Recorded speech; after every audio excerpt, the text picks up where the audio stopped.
Assalamualaikum warahmatullahi wabarakatuh. Salam guru PPG ya. Eh, Hari ini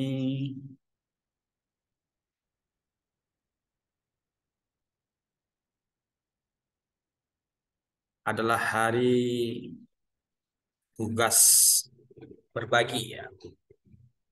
Tugas akhir 3.1 LK 3.1 yaitu berbagi best practice. Mahasiswa harus berbagi best practice di website SIM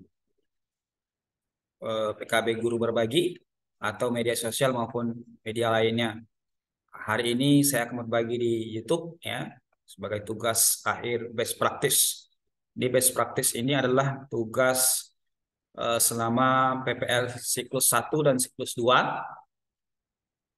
Jadi ada best practice yang kita buat dalam metode STAR ya. Bukan dengan cara PTK, tapi ini dengan metode STAR. Baik, langsung saya akan berbagi yaitu best practice dengan metode STAR.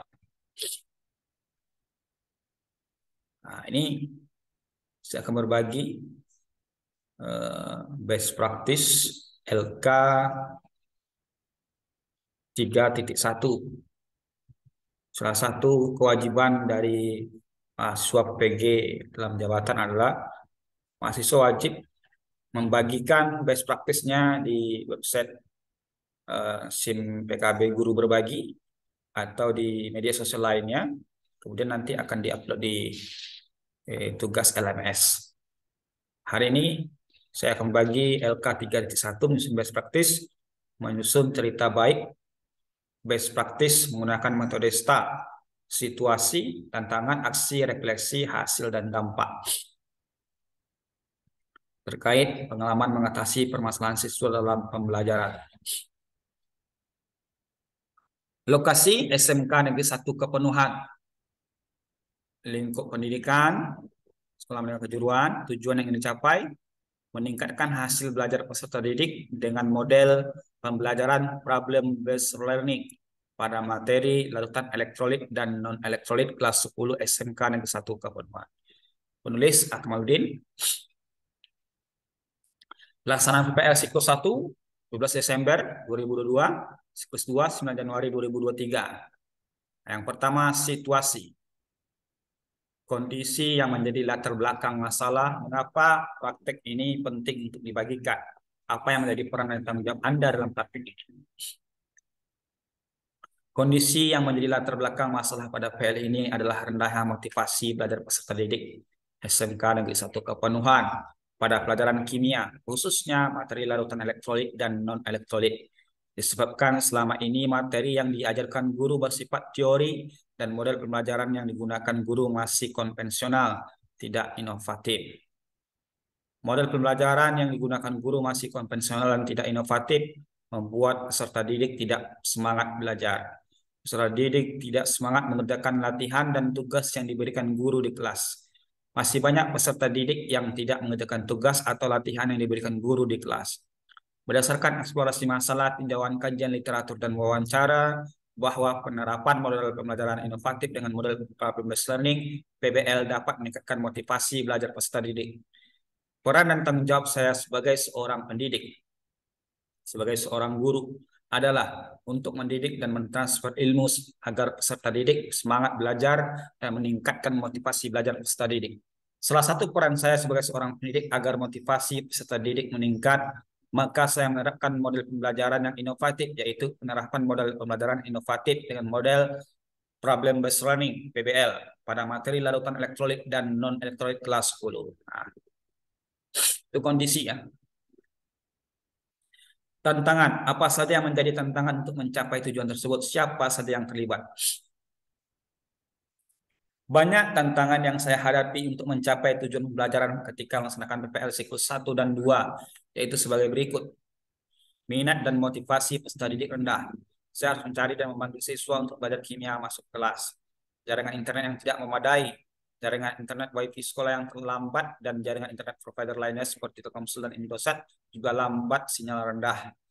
Fasilitas praktik yang terbatas seadanya, tidak adanya laboratorium kimia dan peralatan penunjang belajar kimia. Kemudian listrik sering padam, setiap hari ada pemadaman PLN dengan waktu yang tidak ditentukan. Karakter peserta didik yang agak bandel, jiwa dan karakter peserta didik SMK lebih sulit diatur dibandingkan dengan peserta didik SMA. Kemampuan guru dalam pengelolaan waktu pembelajaran yang belum cukup baik. Peserta didik belum mampu memahami konsep secara kontekstual. Guru belum dapat memanfaatkan teknologi dan informasi secara maksimal.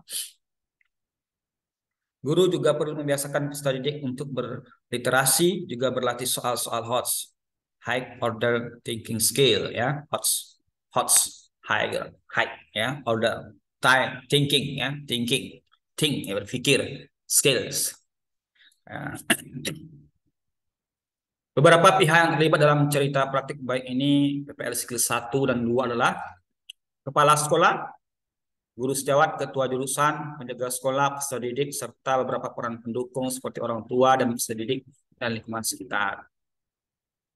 Aksi, langkah-langkah apa yang dilakukan untuk menghadapi tantangan tersebut, strategi apa yang digunakan, bagaimana prosesnya, siapa saja yang terlibat, apa saja sumber daya atau materi yang diperlukan untuk melaksanakan strategi ini.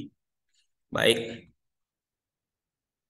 Langkah-langkah yang saya lakukan untuk menghadapi tantangan yang ada pada PPL siklus 1 dan 2 ya, adalah saya berkoordinasi dengan kepala sekolah, guru, sejawat, dosen bimbing, dan guru pamong selama PL dan serta teman-teman mahasiswa PG lainnya.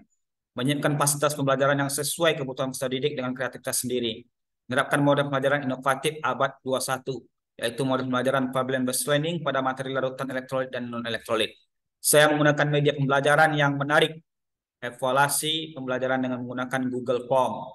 Peserta didik mengerjakan soal evaluasi melalui HP Android masing-masing, sehingga pembelajaran menarik, tidak monoton, dan tidak membosankan. Pada kegiatan PPL ini yang terlibat adalah peserta didik, di mana proses pembelajaran pada peserta didik, guru sejawat, dan kepala sekolah ikut terlibat membantu proses PL 1 dan 2. Pada kegiatan PL 1 dan 2 digunakan lembar kerja peserta didik atau LKPD, InFocus untuk slide PowerPoint, dan evaluasi pembelajaran berbasis Android dengan menggunakan Google Form. Pada aksi siklus 1 dan siklus 2, materi yang disampaikan adalah larutan elektrolit dan non-elektrolit kelas 10. Refleksi hasil dan dampak. Bagaimana dampak dari aksi langkah-langkah yang telah dilakukan. Dampak dari penerapan model pelajaran inovatif PBL terbukti efektif karena dapat membuat peserta didik memiliki kemampuan dalam menganalisis sifat larutan berdasarkan daya hantarnya, membedakan daya hantar listrik berbagai larutan melalui perancangan dan pelaksanaan percobaan. Pada pembelajaran ini, peserta didik diminta untuk melakukan sintak-sintak pembelajaran inovatif PBL dengan bantuan petunjuk guru. Peserta didik dapat memberikan respon positif terlihat dari keaktifan mereka pada saat melaksanakan pembelajaran materi larutan elektrolit dan non-elektrolit. Peserta didik juga menunjukkan minat dan motivasi yang tinggi pada proses pembelajaran materi larutan elektrolit dan non-elektrolit. Peserta didik juga dapat berpikir kreatif dalam menemukan berbagai alternatif penyelesaian masalah yang dihadapi. Pada penerapan model pembelajaran inovatif PBL ini terbukti efektif untuk mengintegrasikan ketiga aspek representasi kimia secara komprehensif. Hal inilah yang menjadi faktor keberhasilan penerapan model pembelajaran inovatif abad 21, yaitu PBL, Problem Based Learning, sehingga dapat meningkatkan kemampuan peserta didik dalam menganalisis sifat larutan elektrolit berdasarkan jenis ikatan kimia. Respon dari guru lain tentang teman-teman, nah, dan seterusnya ya. Seperti itulah ya. Kemudian hasilnya, pada refleksi pembelajaran siklus 1, semangat belajar peserta didik 90% dan siklus 2 meningkat menjadi 90%. Pada evaluasi siklus 1 yang tidak lulus KKM ada 2 orang, sedangkan pada siklus kedua semua peserta didik lulus KKM di atas 70. Pada siklus 1 dan 2, pada tugas LKPD, semua peserta didik 100% mengerjakan soal evaluasi dengan baik dengan lulus KKM di atas 70. Penilaian sikap pada siklus 1 dan 2 menunjukkan predikat baik yang keaktifan rata-rata 95%. Ketertarikan peserta didik dengan model pembelajaran model problem-based learning menunjukkan hasil 96% menarik bagi peserta didik dalam pembelajaran. Hal ini dibuktikan dengan tingkat keaktifan dan hasil evaluasi pembelajaran yang sangat baik. Evaluasi Google Form dengan berbasis Android menunjukkan hasil 96% bagi peserta didik adalah menarik, tidak membosankan. penilaian keterampilan pada siklus 1 rata-rata 80 dan pada siklus 2 menunjukkan hasil dengan rata-rata 85. Nah, oke, ini hasil refleksi pembelajaran ya. Nah, hasil evaluasi siklus 1 ya, 2 orang tidak lulus. Oke, terima kasih kepada kawan-kawan ya. Itulah tugas akhir best practice metode STAR ya. Nah, untuk diwajib dibagikan melalui SIM PKB Guru Berbagi, melalui media sosial seperti Facebook dan YouTube dan lain sebagainya ya. Terima kasih, semoga bermanfaat. LK 3.1 mahasiswa PPG Undri, hari ini adalah hari eh, Selasa 7 Februari 2023. Terima kasih. Salam berbagi dari PPG Guru Berbagi. Semoga bermanfaat. Terima kasih. Wassalamualaikum warahmatullahi wabarakatuh.